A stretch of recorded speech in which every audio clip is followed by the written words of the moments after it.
ഇന്ന് ഗൃഹവൈദ്യം.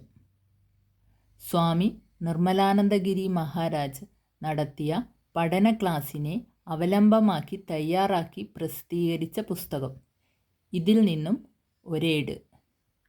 പ്രമേഹം പൂർണ്ണമായി മാറിക്കിട്ടുമോ? അതിന് മരുന്ന് വല്ലതുമുണ്ടോ? തുടക്കത്തിലാണെങ്കിൽ പ്രമേഹം വളരെ പെട്ടെന്ന് തടയാൻ മുക്കുറ്റി അരച്ച് നെല്ലിക്ക വലുപ്പത്തിൽ പാലിൽ കഴിച്ചാൽ മതി. എത്ര മാരകമായ പ്രമേഹവും മുക്കുറ്റി കൊണ്ട് മാറും. 3 നേരം കഴിച്ചാൽ പെട്ടെന്ന് കുറയും. 2 നേരം കഴിച്ചാലും മാറും. സർവ്വരോഗ സംഹാരിയായ ഔഷധമായ മുക്കുറ്റി സീസണൽ ആണ്. മഴക്കാലത്തേ കിട്ടുകയുള്ളൂ. മഞ്ഞുകാലം വന്നാൽ കിട്ടുകയില്ല. സീസണിൽ വേരോടെ പറിച്ചെടുത്ത് മോദകമായോ ഗുളമായോ ഉണ്ടാക്കി വച്ചാൽ എന്നും സ്വാദിഷ്ടമായി കഴിക്കുകയും ചെയ്യാം.